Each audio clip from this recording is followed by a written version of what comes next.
Flamengo recusa pedida de Arrascaeta e diz ter outras prioridades. Cebolinha recebe proposta do Grêmio e fica balançado no Flamengo. Filipinho enlouquece de vez e coloca escalação inédita para enfrentar o Bahia pela 7ª rodada do Brasileirão. Tô chegando cheio de notícias, cheio de informação importantíssima do nosso Flamengo. Peço a você que tá de cantinho que taca o dedo no like e se inscreva, meu filho, porque um flamenguista de verdade apoia o outro, simples assim, consegue me ajudar. Clicou no like, se inscreveu. Abençoado foi o seu canal de conexão com o Flamengo, nosso Mengão malvadão, que vai ganhar do Bahia hoje e vai seguir firme e forte no Brasileirão. Põe fé? Comenta aí, meu filho. Fala, meus fofos. Vocês estão bom? Eu tô bom. Sejam todos bem-vindos. E vamos que vamos. Meus amigos, hoje o Flamengo entra em campo às 21 horas no Maracanã, enfrentando o Bahia, que tem um técnico que é o freguês eterno do Flamengo. Nos últimos 15 confrontos do Rogério Ceni com o Flamengo, são 15 vitórias a favor do nosso Mengão. Ou seja, é um freguesão. Então hoje o Flamengo vai pra cima, vai vencer e a gente vai ficar firme e forte no Brasileirão, se Deus quiser. É isso que eu acredito. E você acredita na vitória do Flamengo? Comenta aí. Outro detalhe, não teremos a presença de Gonçalo Prata. Gonçalo Prata continua com edema ósseo. Chegou a treinar ontem com bola, mas foi cortado de última hora. Então esse edema muscular, que segundo o departamento médico não é lesão, para mim é a mesma coisa. Porque se o jogador fica impedido de jogar, é como se tivesse lesionado. Então esse fala que não é lesão, mas já vai para a segunda partida cortado consecutivo. Segunda não, terceira. Então é uma lesão, é ou não é? O que você acha? Outra situação aí, Cebolinha está relacionado e será titular. Só que o Cebolinha disse numa entrevista lá após o jogo contra o Grêmio que voltaria para o Grêmio no futuro próximo. O contrato do Cebolinha se encerra no meio do ano que vem. E ele está recebendo sondagens aí. Então a provável escalação do nosso Mengão, vou trazer para você aqui agora aqui. Tem uma colinha aqui porque o nosso Mengão, ultimamente, como que muda as coisas. E a provável escalação do nosso Mengão fica assim, ó. Rossi no gol, Wesley na lateral direita, dupla de zaga voltando a ser a mesma, Léo Pereira e Léo Ortiz.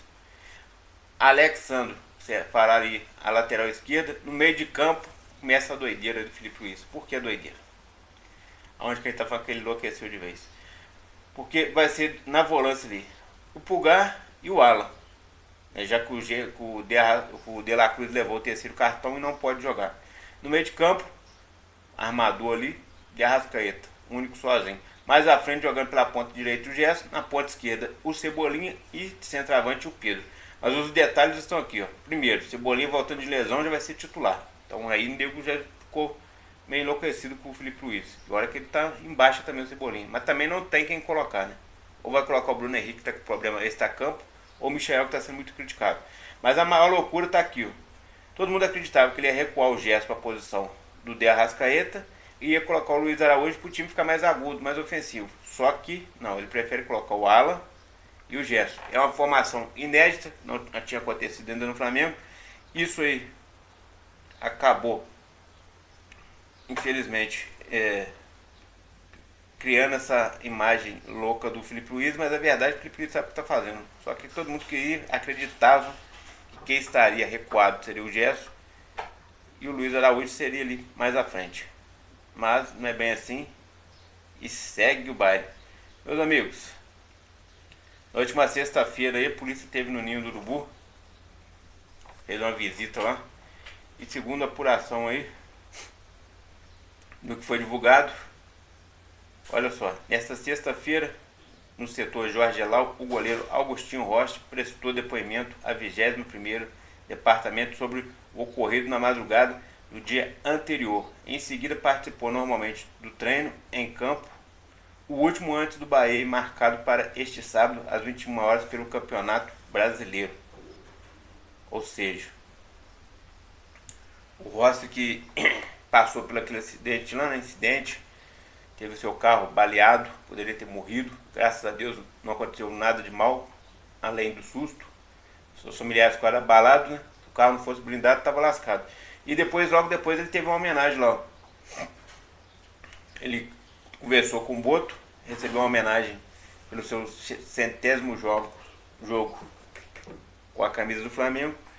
E teve uma homenagemzinha ali com a camisa, coisa e tal. Aí ele disse, ó, estava falando com o diretor José Boto para renovar o contrato depois do que aconteceu. Mas a verdade foi só um susto que eu convivi na viagem de volta da Argentina. Agora estou mais tranquilo, estou calmo. A lembrança vai ficar e o que me deixa mais tranquilo é que está com todo mundo. O que me deixa mais tranquilo é estar com todo mundo e jogar contra o Bahia. Estou feliz aqui no Brasil, no Rio de Janeiro. No Flamengo espero que continue por aqui por muito mais tempo. Segundo aí a Flamengo TV que entrevistou o Rossi, o goleiro. Então ficou aí dessa forma. Menos mal que o jogador não ficou abalado. Mas vamos trazer outra informação aqui do Cebolinha que está sendo assediado pelo Grêmio. O que acontece? O Grêmio pretende levar o Cebolinha agora no meio do ano. Quer se reforçar pro restante do ano. Lembrando que o Grêmio vai ficar aí praticamente um mês, né, de férias, porque vai ter o Super Mundial e eles não estão lá, né? Só está o Flamengo, Palmeiras, Fluminense e também o Botafogo. Então só esses 4 times. Os restantes vão estar de molho aí, descansando, treinando, se concentrando, fazendo pré-jogos, né? Para poder, jogos amistosos, para poder mais para frente estar de volta e continuar sua rotina. Então eles pretendem se reforçar. Um dos reforços que eles querem é o Cebolinha. Só que o Cebolinha hoje chegou ao Flamengo, né, em 2022 por 15 milhões de euros. O Flamengo hoje quer 9 milhões para liberar o atleta. Lembrando que a partir de dezembro o Cebolinha pode assinar um pré-contrato e sair de graça com qualquer clube. O contrato dele se encerra no meio do ano que vem. Então por isso ele teria falado naquela entrevista, após o jogo contra o Grêmio, que no futuro próximo ele retornaria ao Grêmio. Porque ele já está com 29 anos, no meio do ano que vem ele vai estar com 30. Então é uma idade não muito boa para poder fazer exigências igual está fazendo o De Arrascaeta. Só que tem um outro detalhe. Ele pode então assinar o pré-contrato no final do ano e sair de graça no ano que vem. E aí chega o Grêmio querendo, então o Flamengo vê com bons olhos, porque o Flamengo também deseja negociar o jogador. Pelo menos é o que vem noticiando aí no GE. Tanto o Michael quanto o Cebolinha devem ser negociados agora no meio do ano. Mas para tirar o Cebolinha, ele teria que pagar os 9 milhões e dar uma garantia de que pode pagar. Então o Grêmio não tem a garantia e nem tem os 9 milhões. Por um outro lado, muita gente fala que o Cebolinha, naquela reportagem lá, falou que sairia no futuro muito próximo, porque ele estava fazendo a pressão para sua renovação. Só que o Flamengo teme renovar com o jogador porque o jogador vive lesionado. Começa a jogar bem e se lesiona. E hoje está escalado aí para enfrentar o Bahia. Vamos ver o que dá. Tomara que ele daqui para frente não se lesione mais, né? Se lesione bem menos, já que ele está voltando rápido dessa última lesão. Não ficou nem 15 dias afastado. Então que seja uma baita notícia esse retorno dele. Mas o assunto mais importante e especulado nas últimas horas é sobre o De Arrascaeta. Saiu informação no GE que o Flamengo teria desistido de renovar com o De Arrascaeta. E aí logo que saiu isso, olha só, a reportagem do GE, abre aspas. O Flamengo tem outras prioridades, foi assim que o clube encerrou nesta semana a negociação que estava em curso para renovar o contrato de Arrascaeta. O uruguaio tem vínculo até o fim de 2026 e foi para o fim da fila que tem Varela, Pedro e mais recentemente Rossi tratados com mais urgência, como urgentes, segundo o GR.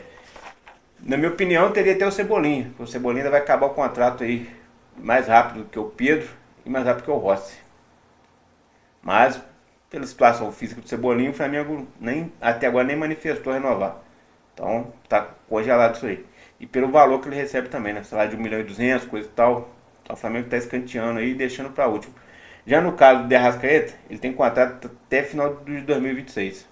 Ou seja, tem 6 meses a mais de contrato do que o Cebolinha. Hoje com 31, no final do contrato com 32. O Arrascaeta não recebeu tanta sondagem desde que está no Flamengo, por ser um jogador caro e porque se lesiona muito também. É um baita jogador, é o craque da equipe. Muita gente agora está repercutindo e dizendo que o Flamengo está ficando louco, tem que renovar o mais rápido possível. Só que há 5 rodadas atrás, mais ou menos um mês, muita gente falava que o Flamengo não deveria renovar, já que o Arrascaeta queria renovar até de forma vitalícia. Falou que queria ficar para sempre, até encerrar a carreira e coisa e tal. Mas muita gente falava, não deve renovar porque o Arrascaeta está sempre machucado, não rende, não aguenta. Agora está todo mundo querendo, mas é assim mesmo. O jogador está mal, eles falam uma coisa. Melhorou um pouquinho, já fala outra. Mas a verdade é, um jogador de 33 anos, mesmo que receba sondagem, não vai receber sondagens tão altas. E o Flamengo, o que o Flamengo pretende?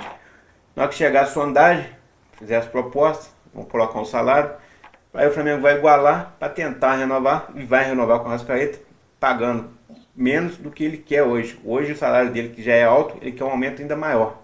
E o tempo de contrato até 2030, né? Parece que é o que ele está querendo. Então, com isso aí, o Flamengo está travando as negociações.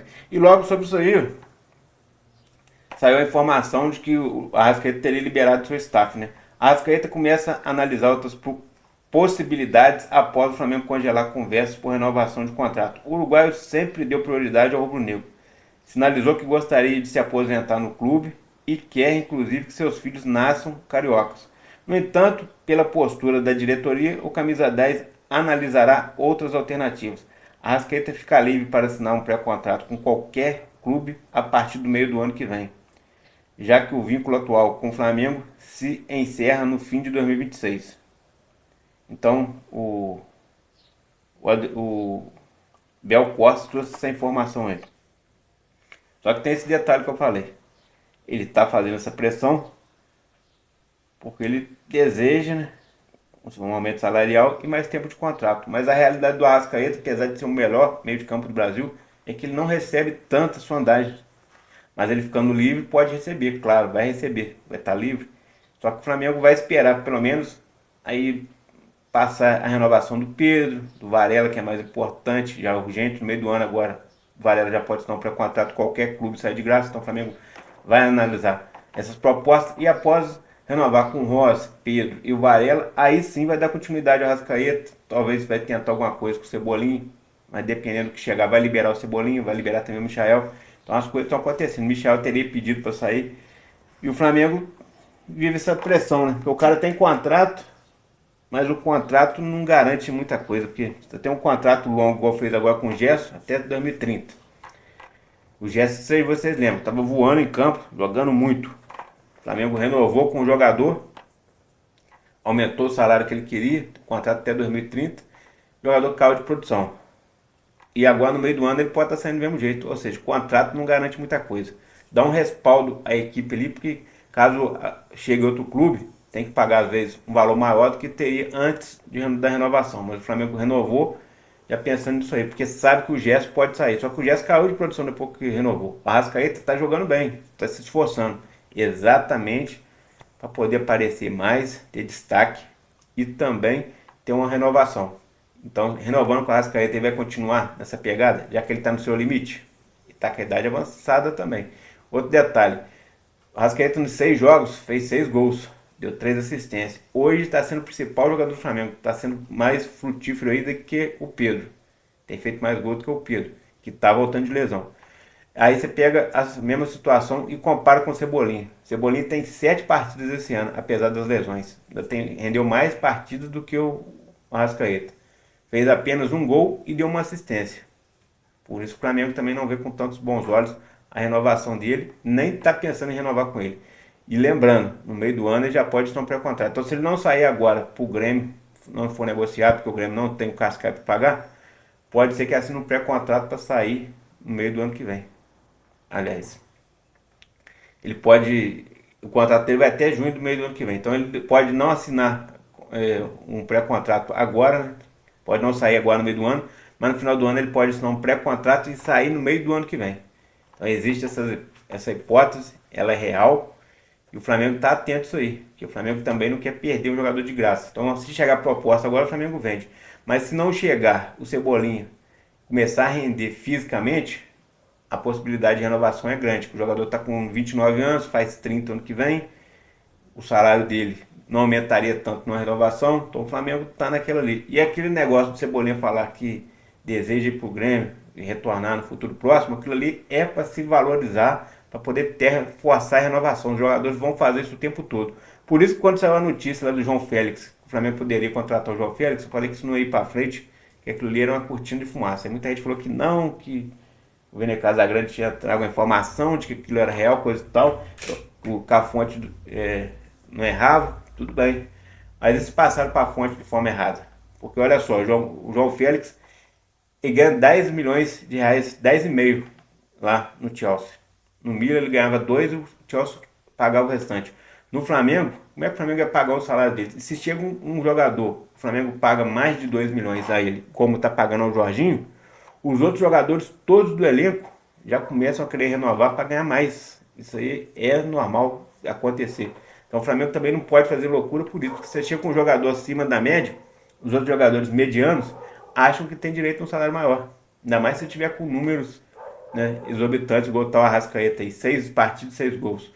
Na mesma hora que a renovação, o Pedro mal voltou de lesão, fez 4 gols, fez 2 numa, 2 na outra, e já está querendo a renovação para ter aumento de salário. Em todos os casos, Pedro está com 27 anos, 27 para 28, parece que vai render muito mais. Então o Flamengo está atento a isso aí. E o ano passado o Flamengo já ia renovar com o jogador, só que o jogador lesionou, então escanteou a renovação, porque ninguém vai contratar um jogador lesionado. E agora o Flamengo teme perder, tá fazendo isso aí. Então é assim, chega um cara de qualidade com um salário exorbitante, todo mundo quer aumento, e pro time não sofrer com isso, às vezes o time deixa até de fazer uma grande contratação, já pensando nisso, eu contrato fulano, aí todo mundo vai ficar sabendo o salário dele, vai querer aumento. Então tem isso aí. Abençoado Flá, aqui é o Flamengo, nosso Mengão vai vencer hoje, põe fé, comenta aí, tamo juntão e fui.